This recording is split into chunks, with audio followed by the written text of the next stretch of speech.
2차 세계대전 때 활약을 한 항공모함이 해전의 트렌드를 바꿨다는 건 모두가 다 아는 사실입니다. 스펙 외우기 좋아하는 사람들은 이 항공모함의 항공기 탑재량은 50기, 이 항공모함의 탑재량은 90기, 이 항공모함의 탑재량은 72기 등등 마치 게임 스펙 마냥 항공기 탑재량이 얼마나 되냐에만 집중하는 경우가 많습니다. 하지만 항공기 탑재량은 정말 일부분일 뿐입니다. 때로는 방어력을 위해 탑재량이 줄어들 수도 있고, 같은 탑재량인데도 불구하고 더 효율적인 설계로 탑재량을 상회하는 능력을 보여주기도 합니다. 왜냐하면 어디까지나 항공모함은 배고, 배는 바다에서 항상 움직이기 때문에 선체 안정성을 해치지 않는 선에서 경납고를 설계해야 했기 때문이지요. 오늘날 항공모함은 항공모함 여명기에 수많은 시행착오 끝에 만들어진 결과물입니다. 그렇기에 오늘날 항공모함과 항공모함에 준하는 군함들이 왜 이런 형태를 가지고 있는지, 왜 이런 설계를 했는지 알기 위해서는 오늘날까지 이어져 내려온 설계와 기술적 특징에 대해 알아야 할 필요가 있습니다. 과연 항공모함은 어떤 기술적 발전을 이루어 왔을까요?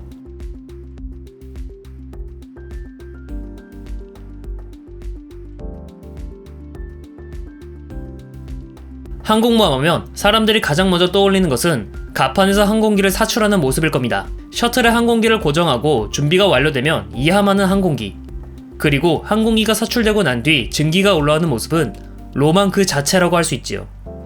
캐터펄트는 오늘날 항공모함의 핵심 장비라고 해도 과언이 아닙니다. 캐터펄트의 역사는 항공기의 역사와 함께한다고 해도 과언이 아닙니다. 라이트 형제의 첫 비행 때도 원시적인 형태의 캐터펄트를 사용해 이륙했으니까요.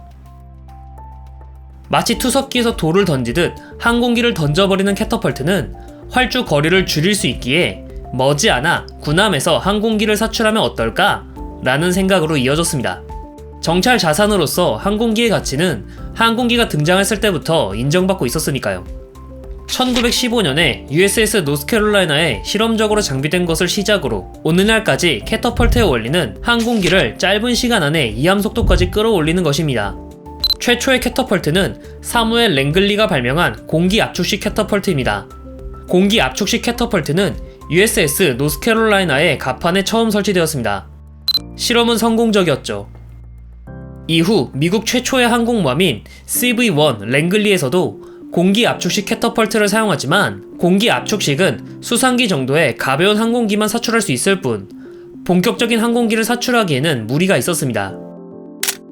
과연 어떻게 하면 더 출력이 높은 캐터펄트를 만들어낼까가 과제였고, 각국은 다양한 방식의 캐터펄트를 만들어냅니다. 미국은 플라이 휠 방식의 캐터펄트를 고안해냅니다.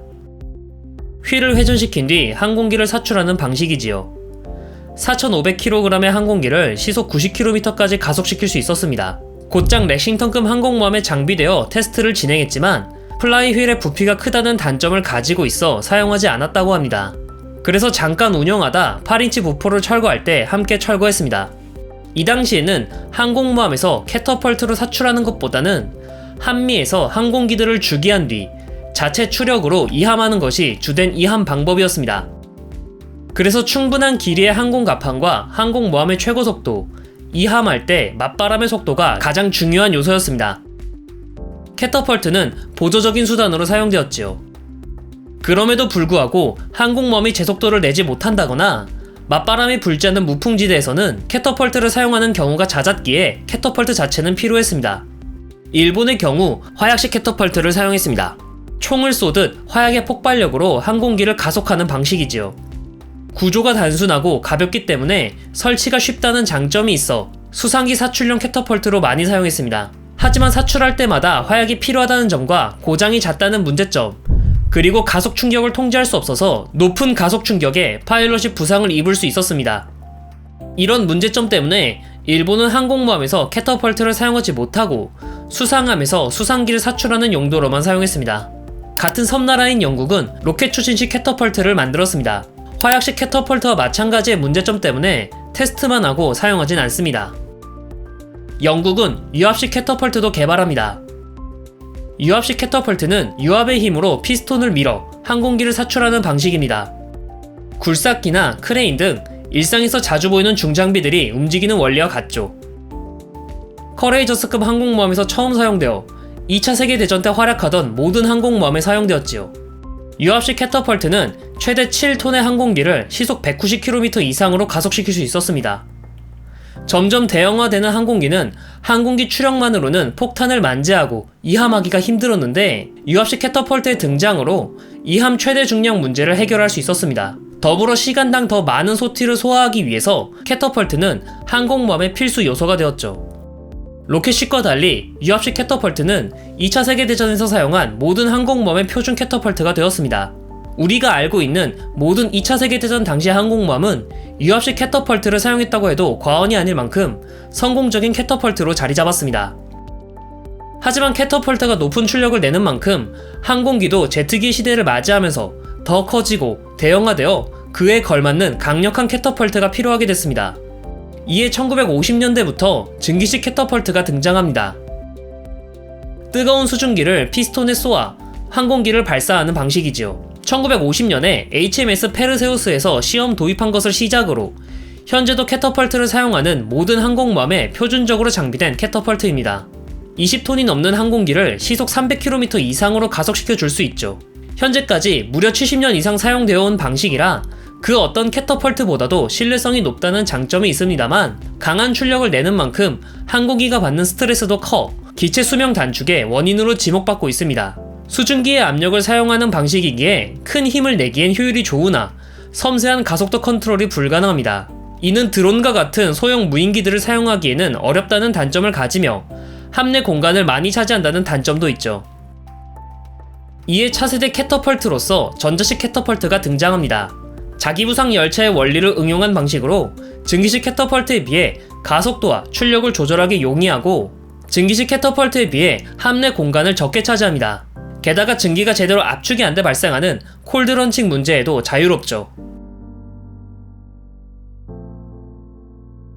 현재 전자식 캐터펄트는 제럴드 포드급 항공모함과 중국의 푸젠함에서 장비되어 테스트를 진행하고 있습니다.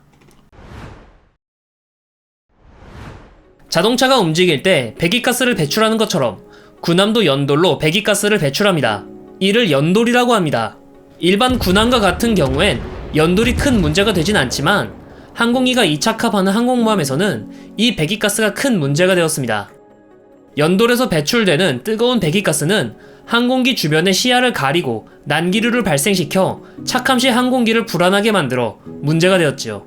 또한 당시에는 안전한 착함을 위해서는 갑판에 장애물이 없어야 한다고 생각했기에 함교나 연돌 등이 없는 평평한 갑판을 만들어야 한다고 생각했습니다. 그 결과 배기가스를 갑판이 아닌 측 하방으로 뺀다는 아이디어가 등장했습니다. 측 하방으로 배기가스를 배출하면 해수면에 차가운 공기가 섞여 난기류를 만들지 않을 거라고 생각한 거죠. 이에 근거하여 영국의 아거스와 커레이저스급 항공모함, 미국은 레인저 등이 탄생했습니다. 일본은 쇼카쿠급 항공모함 이전까지 모든 정규 항공모함들은 하향식 연돌을 사용했습니다. 그래서 일본 항공모함들을 보면 연돌이 측면에 빠져있는 독특한 모습을 하고 있죠.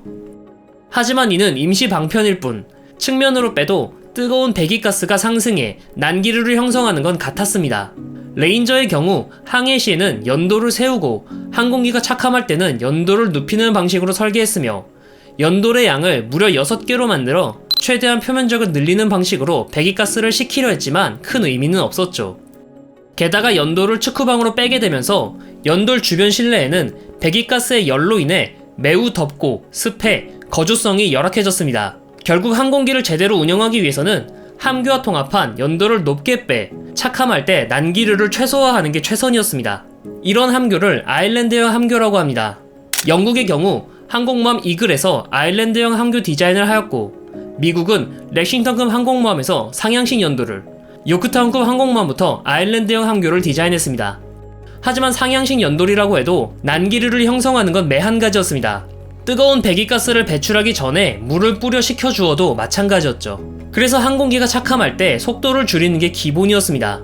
이 방식은 항공기가 착함할 때 공격을 받으면 취약해진다는 문제점이 있었고 항공모함이 항공기의 스케줄을 맞춰 속도를 조절해야 한다는 번거로움도 있었지요. 유일한 해결 방법은 배기가스를 배출하지 않는 것이었습니다. 그래서 미국은 원자력 추진식 항공모함을 건조해 지금까지 운영하고 있습니다. CVN-65 엔터프라이즈는 1962년에 취역한 세계 최초의 핵추진 항공모함입니다. 움직이는 원자력 발전소를 가지고 있으니 배기가스를 배출하지 않는 게 가장 큰 장점이죠. 배기가스를 배출하지 않으니 연돌 또한 필요 없다는 게 장점입니다. 게다가 원자력 추진은 원리 자체가 핵분열 에너지로 물을 끓여 터빈을 돌리는 방식이기 때문에 끓인 물을 이용하는 증기식 캐터펄트와도 상성이 잘 맞습니다. 그래서 현재 미국이 운영하고 있는 모든 항공모함들은 원자력 추진 항공모함을 사용하고 있죠.